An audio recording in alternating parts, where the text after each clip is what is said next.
understanding how those three reports work together is sort of a critical part of the process. And most business owners are only looking at their P&L. They are in the day-to-day operations, what came in, what went out, and they're not thinking about building their assets and reducing their liabilities. And they're not thinking about what happens to their owner's equity. And, in the years where they're adding to, they don't understand where that money is in their balance sheet. Profit Designers, we are bringing you some of our most popular podcast episodes from our vault. Enjoy these episodes, and I will be back with you very soon.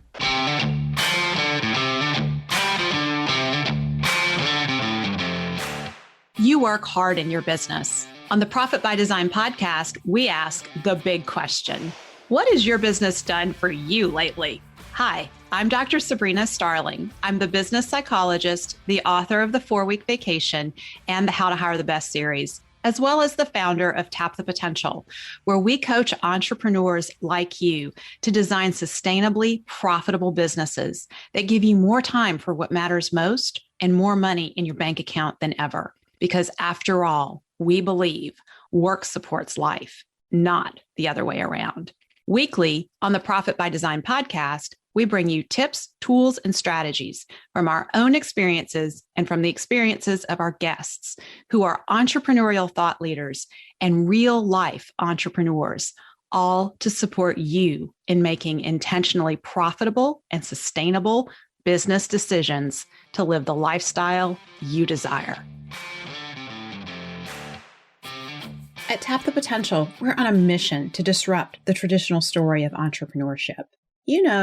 Grind it out, work really hard and work really long hours at the expense of your health, give up time with your family, and let your own quality of life suffer, all to keep the business going.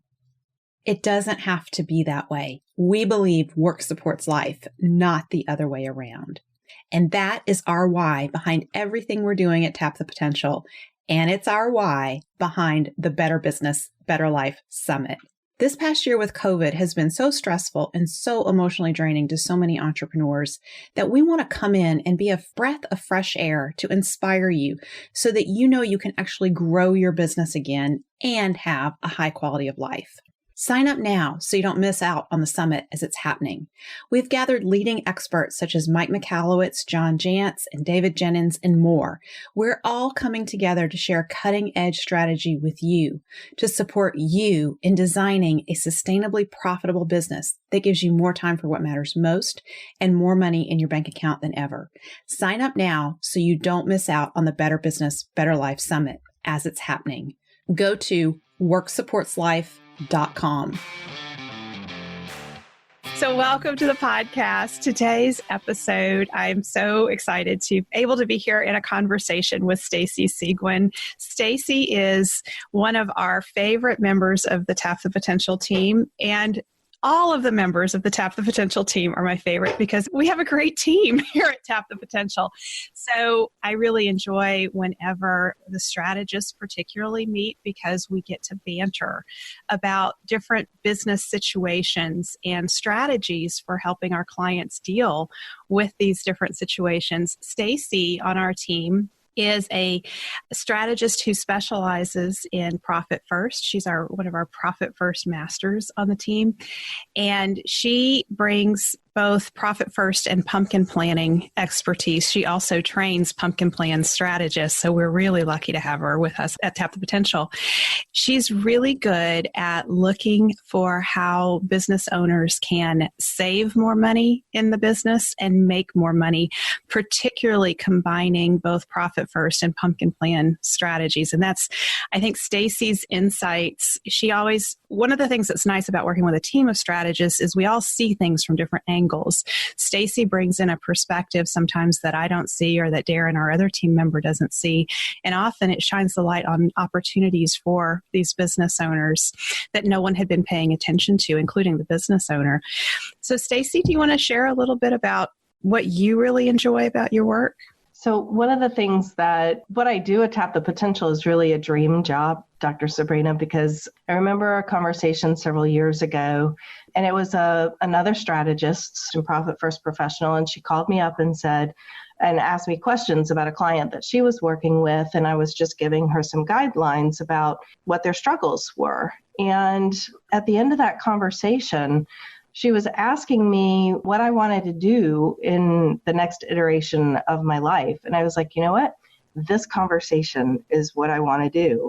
I want to talk to business owners about what's going on in their business and help give them some insight about other things that are impacting that problem that they're working on, and helping to shine the light on an area that they're not aware of or haven't seen.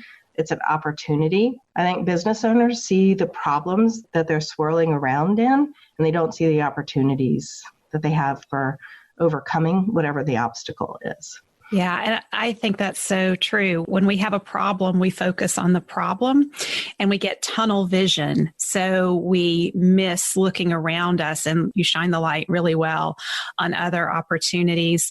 And just in that regard, one of the things that's been really fun this past month at Tap the Potential is we've seen our clients have some big successes, little successes that are actually big successes, and big successes that are very big successes. And, I'm thinking about one of our clients who came to us about this time last year, very overworked, really the typical working around the clock and just wearing the stress. Like, we could see the stress on this individual. And the other day in group, she's reporting she's sleeping better, a lot more hours of sleep at night, ending her workday at a regular time, taking weekends off. That hadn't happened before. And so, for the rest of the world hearing that, they might be like, well, that's just kind of a normal life. What's the big deal? It's huge when we've been working so hard for so long and so many years. And, speaking to that tunnel vision that you were describing, Stacey, when we're in that place of entrepreneurial burnout and really working constantly, we don't see the opportunities in front of us. And so for us on the Tap the Potential team, I think it's really fun to be able to work with someone like that and say, hey, we can help you with this simple adjustment over here, and it'll make this go better and that go better. That's fun. It is fun. And, she's not the only one going through that, right? There are so many business owners. Being a business owner, being an entrepreneur is a lifestyle. It's heart and soul. And it is from sun up to sundown and beyond. And it takes over our lives. Because I know this because I was living it for 20 years, not being able to take a vacation, not even taking a honeymoon, not knowing if you're going to be home when a baby is born. Yeah. These things are part of what makes life special. Sorry, I didn't mean to get upset about this, but it's my own story. It becomes excessive. And when you're pacing the floor from 7 a.m. to 11 p.m. with the phone stuck to your ear and your kids start modeling that, you might be in a place of needing a change and not being able to recognize it. So, yeah. And I appreciate you sharing that, Stacey, because you have lived this. And I think that's why we at Tap the Potential have so much compassion for what our clients are going through, because we've all been there and we really deeply understand it. And we also have taken so many business owners and gotten them to the other side. We know what's on the other side. We know it's possible to get there. And we also know at that moment when we're working with that business owner who is that stressed, you don't see it when you're in that place of stress. Well, you're really coming from that place of, I can't, right? I can't afford to pay somebody else. I can't afford to pay myself. I can't. And the question isn't, can you? It's, how can you? Right? What has to change in order to make this possible? That's a powerful question. And it's a simple one, yeah, but it's not an easy one. It's not an easy answer, right? Yeah. You're making the choice to shut the computer down so that you can go to bed at a regular hour. There's a war that goes on within an individual to make that decision to shut it down. You think you're being productive, but you're really way past the point of productivity. And you have to acknowledge that. Yes. Well, and that's where we end up working on the $100 an hour tasks instead of the $10,000 an hour tasks. And when we're in that space of stress like that, we don't even have the mental capacity to entertain $10,000 an hour thinking for our business. So this, just getting the sleep and downtime more regular for an entrepreneur is a very important piece, because that is when the stress starts to fall away. Sleep is the number one thing to do to reduce stress. And when you're working that much, getting 8 hours of sleep is very difficult just because you're so overstimulated by the time you go to bed. So getting the sleep regulated, getting the downtime in there, even taking a day off, like getting someone to take a Friday off when they haven't done that before, creates the space for that $10,000 an hour on the business, high value thinking to start happening. And that's where we see the shifts. In thinking about the wins and successes we've been celebrating with our clients this past month, another one comes to mind in a different situation where we've had a couple of business owners who have established businesses. The businesses are in good shape overall, and they've been working with us over the last few years on improving things in the business. And really, I'm going to speak StrengthsFinder, maximizing the potential within the business. And so I'm thinking about one who has done pumpkin planning with her team over the course of 3 to 4 years. And just the other day in an email she sent, she said they had experienced a 462% increase in profit, not top line revenue, profit. That's amazing. Oh my gosh. Yes, due in part to the pumpkin planning and everything else that we've been doing with them at Tap the Potential. Yeah. So that's an interesting, how does one create that? Right? That question of, okay, how do I get to the point where I have 462% increase in profit over a 4-year period? It's not something that happens overnight, but over a period of time, by creating a comparative advantage, not a competitive advantage, right? You're focusing on what's internal and productive in your business, who you serve, who your ideal clients are, what they love most about working with you, and then how can you innovate around serving them better, right? And it's that kind of analysis and that kind of planning that creates those opportunities for over 400% increase in profit.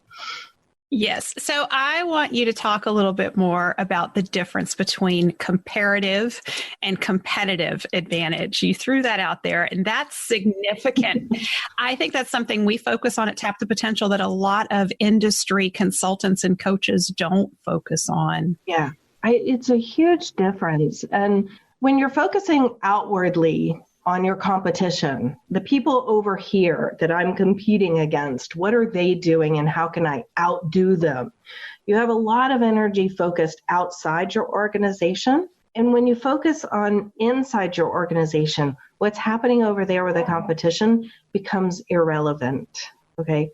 Not 100% irrelevant, but when you're serving your clients better and you're benchmarking that process, so you're taking notes and analyzing what you're doing from a benchmark standpoint, how your clients move through your business, how does the money flow from client acquisition to converting them into a client, to delivering your service, to collecting the income from that service, right? If you look at how much time it takes to go through that process and you identify ways that you can improve the efficiency of that. Here's a concrete example. Let's say I take on a job. This is an example from the private investigative industry. We would take on skip tracing work.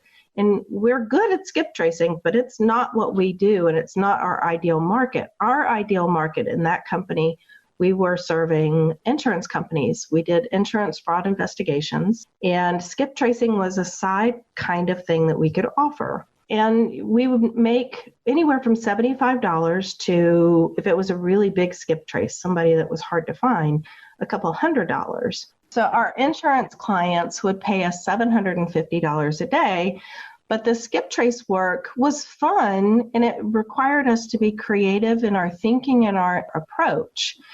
And so it would take us months and months sometimes to get that skip trace work done. Whereas our regular routine clients, we were able to serve them faster. So we really needed to be looking at whether or not that skip trace work was viable for us to do. Oh, that's a good question. Yeah. Because, if it's taking us 3 to 6 months just to remember that we have this client out there that needs this skip trace done, skip tracing, if you're curious about it, is finding somebody who is skipping out on a debt. Oh, okay. Right. So we were going to investigate. We would do asset searches, which would require a site visit to find out if they had assets that could be attached. That was part of the work. But it was outside of our norm, and sometimes it required us to be a little tricky in getting people to respond to a request. So it was not a normal process. The regular process of our work that was our bread and butter, we could move people in and out get them on a schedule within a week and a half to 2 weeks. Well, what if we could serve those clients and get them on a schedule within 2 to 3 days? What would that do to our cash flow if we could turn those cases around faster? It would have an exponential impact. So that's part of what creating a comparative advantage is about. It's also about adding value, right? So what is the value you bring to the table for your clients that allows you to charge a premium price, right? So what more expertise can you add? How can you systematize?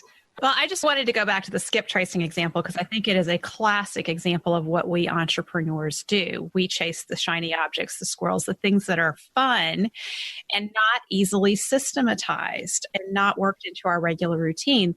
And so even though it may be fun, it adds complexity to the business, and complexity is the enemy of profit. It is the enemy of freed up time for an entrepreneur who wants to take their life back.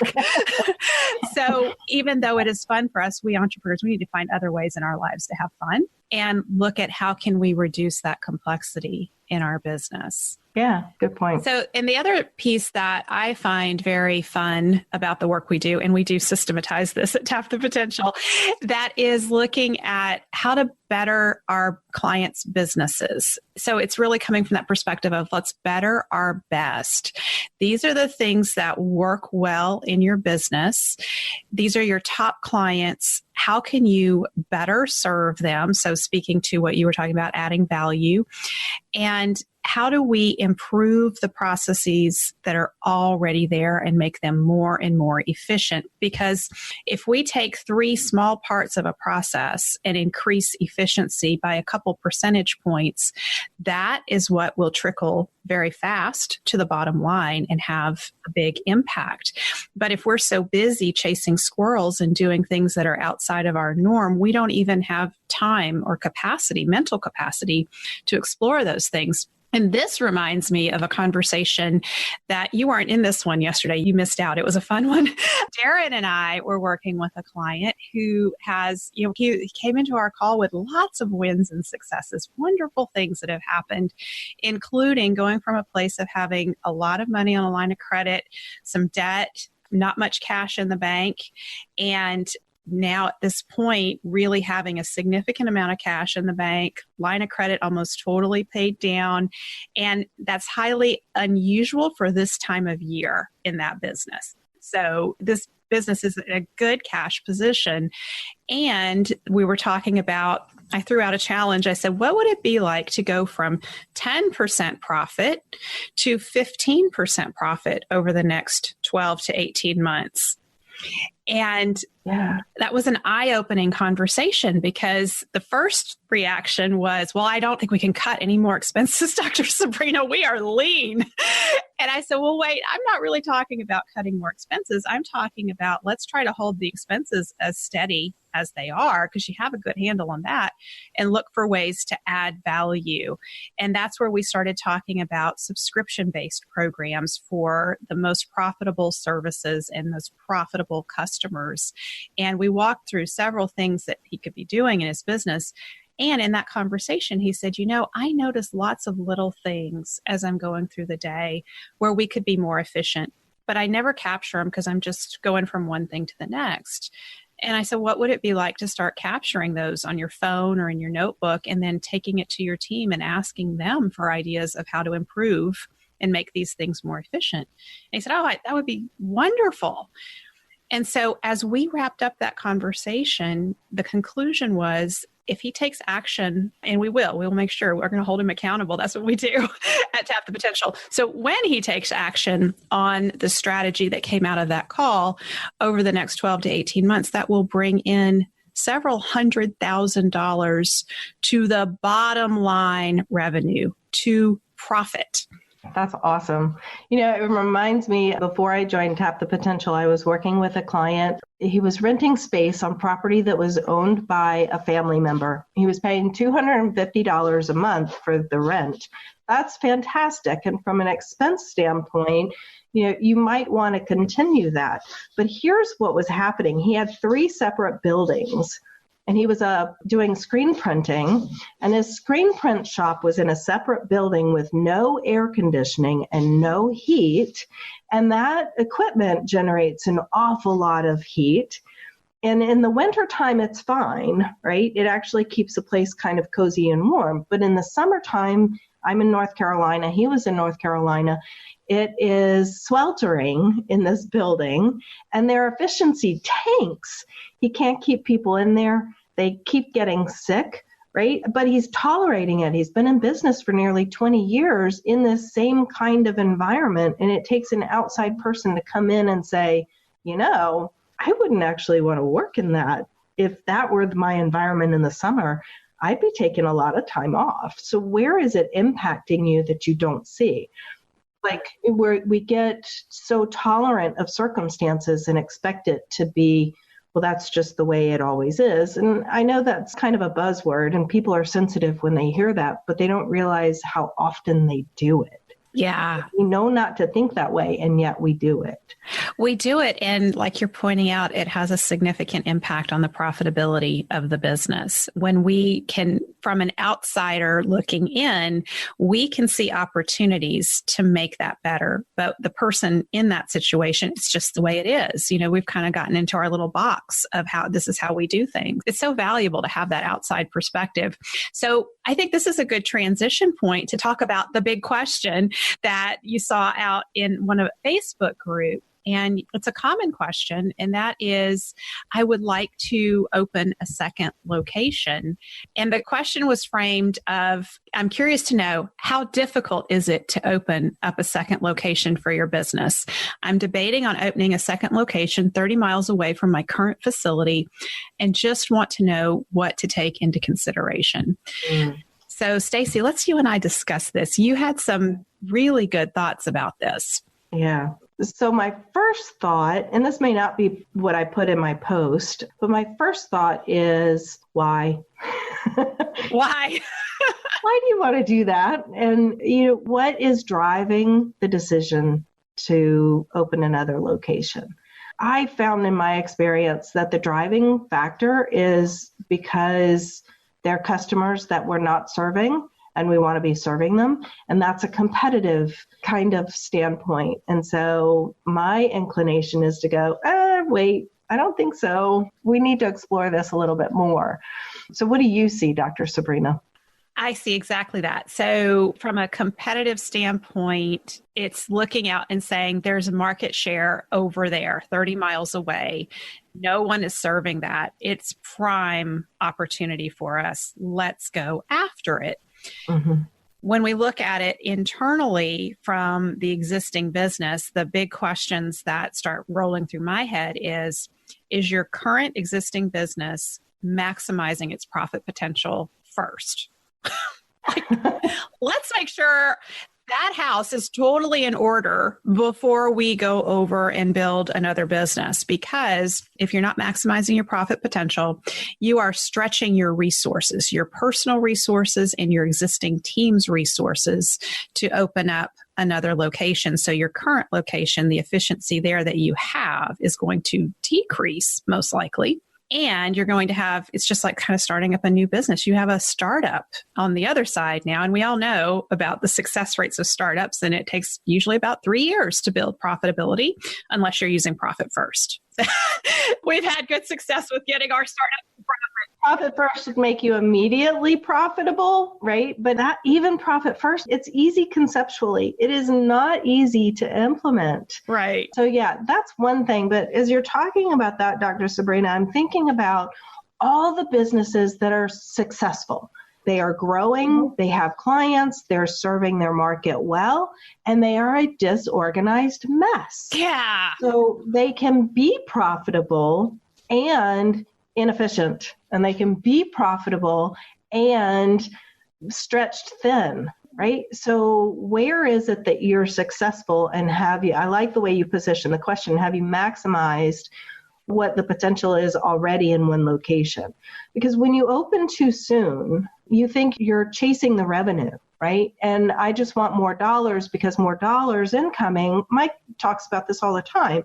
More revenue will solve all of the problems downhill. And that's a fallacy that many business owners believe in. And maybe in flush times, when the economy is good and there's a lot of capital available for people to spend, that might be true. But when it's lean, it's not true, right? And you end up just exploding the problems from one location to two locations. And then you think a third location, economy of scale, is going to solve the problem. And you just grow beyond your ability to manage. You have to grow your personal ability to lead and grow your team's ability to lead in your absence.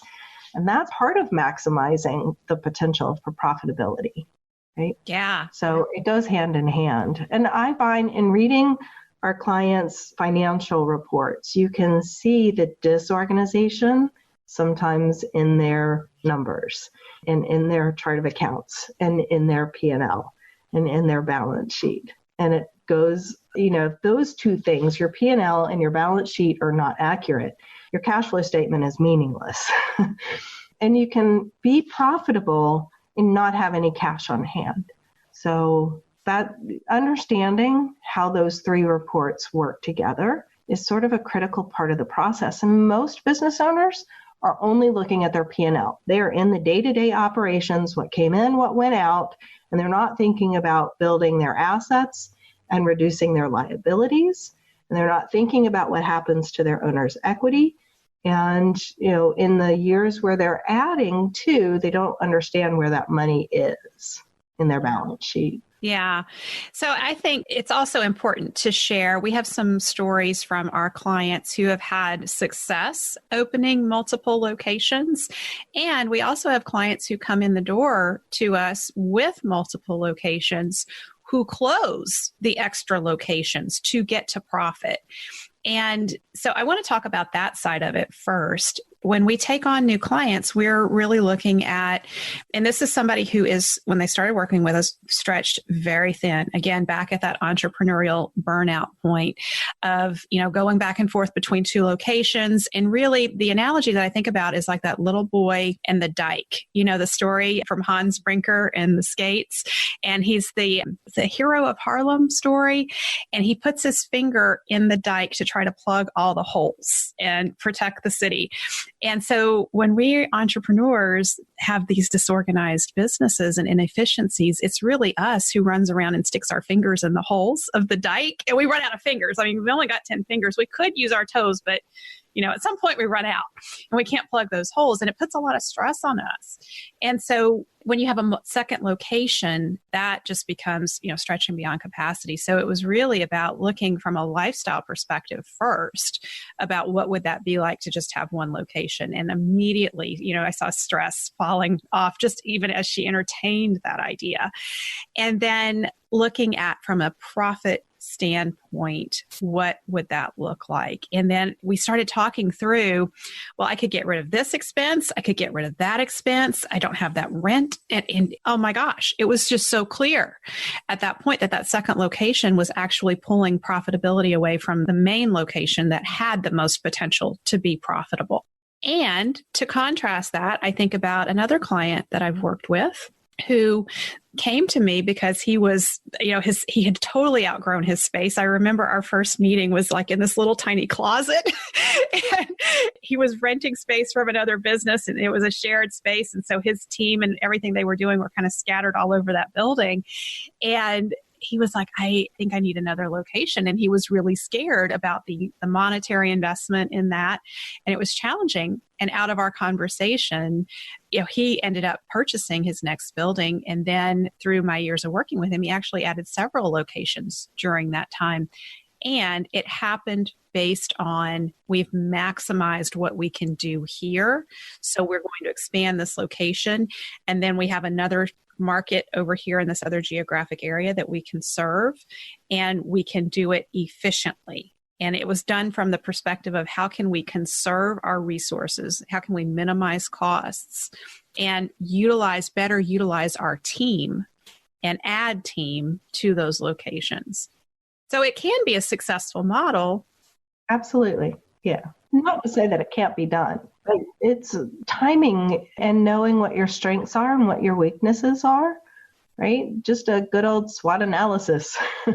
Where's the opportunity, the threat, the strengths, and the weaknesses? Yeah. You, in the post that you made in your reply to that question, you laid out some really good questions for consideration. Mm-hmm. Do you have those in front of you? I don't. Okay, I'm going to read them because I think our listeners would like to hear these. So here are questions to consider. What is your overall vision for your company? Who are your ideal clients? And how are you serving them and innovating around serving them better? How much time am I spending now working in my business? And how much time do I spend working on my business? Am I sufficiently capitalized in order to support growing another location? What in my current location is optimized so that I can export those systems and processes to another location and maximize the profitability of a second location? Good questions. Yeah, I think I like the second and the third to the last question probably best. So what was the third to the last question? So the third to the last, I think that was about how much time am I working in my business versus on my business? Because here's the thing, going back to your analogy of plugging the holes in the dike to keep the water back, right? When we're working in the business and we're over functioning for our team, we don't have the capacity to add another location because we're already doing too much.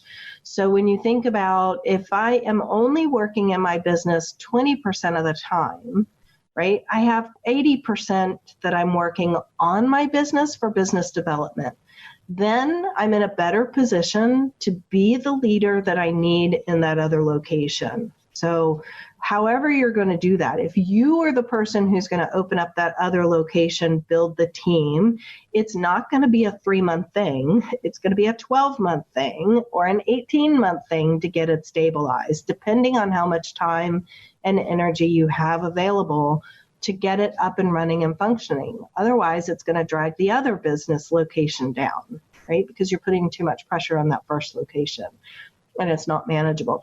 30 miles distance in this particular situation doesn't seem like a really long way, but I live in Greensboro, North Carolina, and a 20-minute drive is about 8 miles. So, right, that can be a big challenge when you're trying to go back and forth and include a team in another town over in your planning and development in the first location. So think about the logistics of it. There's all these logistics questions that come up around what the opportunity really is that the scenario doesn't tell us a whole lot. And to throw another monkey wrench in here, the issues that come up around scaling culture from one location to the next. So I can personally speak to this. At Tap the Potential, we're a virtual team. Our team members are all over the country. And so building a cohesive team in that kind of environment where people are not sharing physical space it takes a lot of thought and intention to do that and time. So if you are used to sharing physical space and then you're looking at adding another location, how will you integrate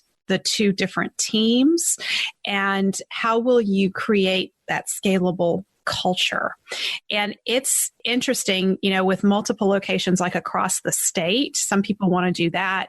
You can have different cultures 2 hours away. And in Louisiana, that is very much the case. So we have our Cajun culture, which is South Louisiana. That's a very different culture than North Louisiana.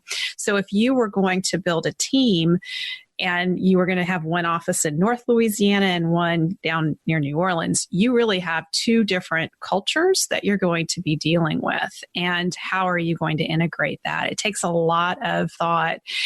Hiring the A players, you want to think through how are you going to fill your team over there with your A players. If you've been, hiring 3 or 4 people a year, and now you're going to be looking at hiring 6 or 8 a year, you're doubling your hiring. And do you have that recruitment system, that how to hire the best A player attraction system in place even? So an exceptionally good tool, right? So, and that wasn't even one of the things that I was considering. But I know from working with our retail clients that just having a team meeting in one location, when you're a retail space and you're open X hours to X hours and everybody's already working close to full-time hours, trying to get somebody to a meeting at a different location is challenging. It's definitely challenging. I do want to say, though, that there are opportunities around technology that can make that easier, right? Like we're on a call with Zoom with our clients twice a week, every week. So, well, not all our clients simultaneously. That would be a lot, wouldn't it? That would be a huge call. But that's what our would be. I'm looking forward to the day that we have that. But yeah, so... But you can develop those team meetings. It's about frequency. It's about the interaction, having the opportunity to go away on site. I'm thinking about one of our clients who they had a great growth year, and they celebrated by being able to take their A players and their A players' families to a resort for a meeting. And so being able to do that, and then what the benefits that came out of that closeness and the unity that they had from being able to do that is something they want to be able to do in future years. So how do we plan for that so that it's possible? Yeah. So there are ways around it. You do need to be intentional about it. Mm-hmm. And having others on the team ready to take leadership roles who are also willing to travel, because they really are the conveyors of the culture and supporting you in that. So there's a lot of considerations for a second location. I personally lean towards maximize what you have first and then consider, does it make sense to? So let me ask you a question, Dr. Sabrina. How do you know in the financial statement, how do you know when you have maximized what you've got in one location? What's a number? That is an excellent question.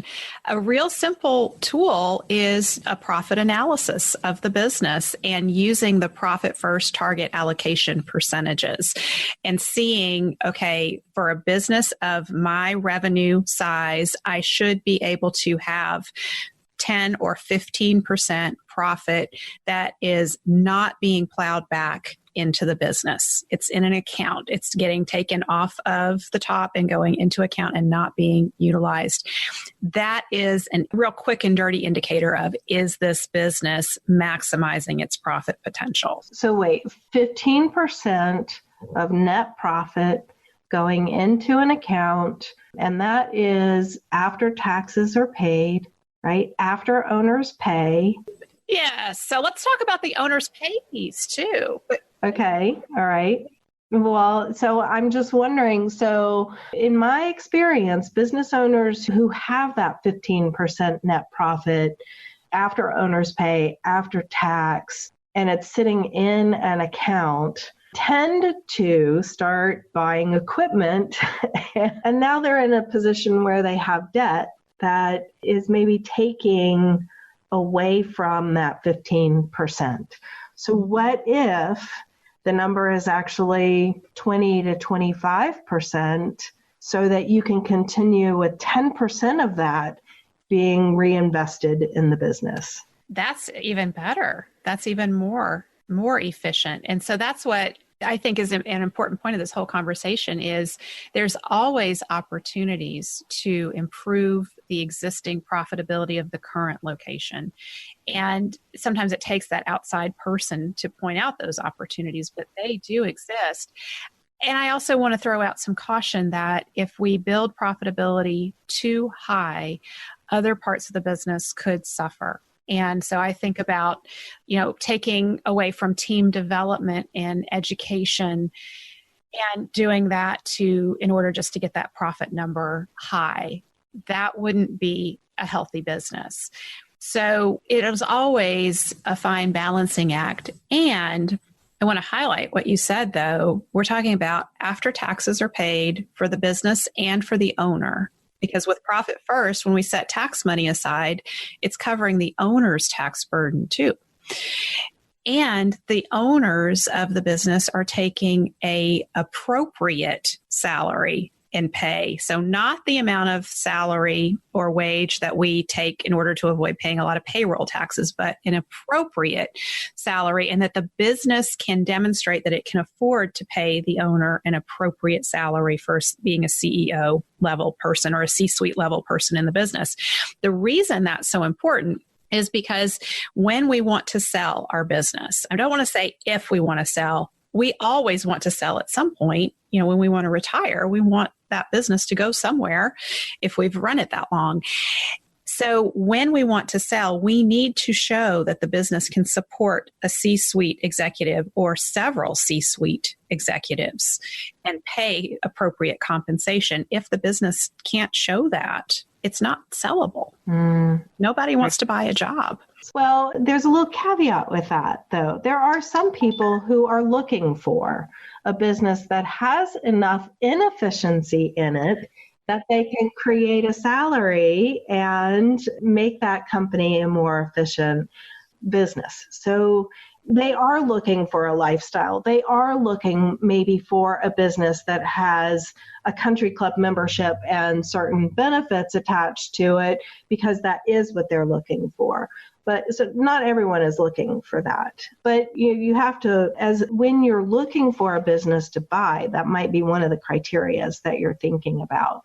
Well, and I think you're spot on that there are people out there looking to buy inefficient businesses because they want to essentially flip the business. Because they want to maximize that profit for themselves. Yeah. But for the owner that's selling that business, what that means is you're not going to get the highest dollar value. They're looking for a good deal. You are their bargain. Right. And chances are really enormous that you have worked your entire life. This business has been your life. It's supported your family in a particular way. It is heart and soul. And that's hard to reconcile that you've already taken out of the business the value that the business created. So you've already received it. That's a really hard reckoning. Working with, not that I've done this, but I know several people who are in the mergers and acquisitions area, and it takes about 18 months to package a business for sale because they have to fix all those inefficiencies in the business to make sure there's enough to get the value out of the business that the business owner is looking for. Yes. And I know we work with a lot of business owners. Some business owners come to us with this idea that in my industry, a 4% net profit is normal, right? Net profit, bottom line, 4%. But there's a gap, a huge gap between the best of the best and the average. So 4% net profit might be an average in your industry, but it doesn't have to be your average. You can do better than that. It is possible. Yeah, and that becomes the glass ceiling. The self-imposed glass ceiling is I can't do more than 4%. And I think about several clients that I have that started with me in that place. And this was long before Profit First existed. This is long before I knew Mike Michalowicz. And they came in and they said, I had 3% profit this year. I am ecstatic. Right. And as we started looking into Profit First and applying that in the business, these are some of the same business owners who are now going for 10, 15% profitability. They are blowing their industry standard out of the water. And one of them is repeatedly has had his accountant come to him and say, we are in an economic downturn in this area. You are the only business owner who I'm doing their taxes for who's showing a profit. What are you doing? It's strategy.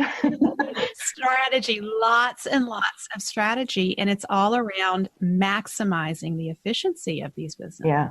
So, one of the things that we've been able to bring to our business owners is the 34 strengths model with 34 Strong. And if it's a partnership, I don't know what you would consider that, but the opportunity to learn about our strengths and operate from our strengths is all part of creating that comparative advantage.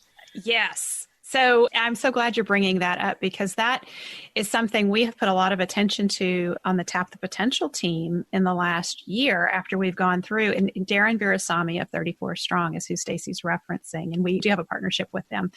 And we went through the Strengths Finder training, and we have put significant attention to, are we working from our strengths, and to what extent week to week did we get to utilize our strengths? I'm hoping Stacey's going to end the week this week with a 10 from this podcast discussion, because I can see her on Zoom and you guys can't see her, but her cheeks are all rosy and she's lit up. She is eating this stuff up, guys. I do. I really, really love this stuff. And I think I was born for it, but I was also created for it. Like, life has brought me here for a reason. And I think I've been doing coaching and strategy for so much longer than I thought it was something to do. Then I knew that it was something to do. Going back 20, 25 years at least as an unintended business coach and strategist. So yeah. And work is fun when we get to do what we enjoy doing. And we do more of it. Like, I see you, Stacey, intentionally looking and researching, how can I do this for our clients? And if we have this tool, or I go a little deeper learning this, it will help 5 or 6 of our clients. And I always say, go for it, Stacey. Let's keep going. I appreciate the encouragement for sure.